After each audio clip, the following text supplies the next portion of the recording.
I worked at more than a few AmLaw 100 law firms focusing on patent prosecution and having developed strong practice skills and case records, but couldn't stay there for very long.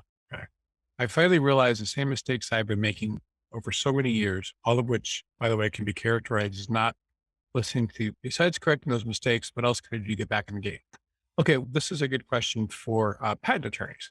So, patent law, there's an article that I wrote. It's called, Why Law Firms Have No Idea How to Hire Patent Attorneys or something like that, which I would recommend reading. It's a very unique practice area. But most of the time, large law firms do not do patent prosecution because a lot of the work is fixed fee, and large law firms make money when they bill out people by the hour. So patent prosecutors, you have a lot of options of moving to different firms, bringing in business and all sorts of things, and even working in smaller law firms. So the biggest companies in the country, whether it's Amazon, Microsoft, or Apple, they use very small law firms. I've been amazed. And sometimes there could be a law firm of 5 people that have writing some of their patents. A patent attorney, you don't need to necessarily worry so much about being associated with the largest law firms. You may make the most salaries with them, but not always. In terms of correcting your mistakes, I think that anybody that's on this webinar or watching this, they're learning a lot. And I think that exposing yourself to this kind of stuff is not easy. Like for myself, I'll just tell you, if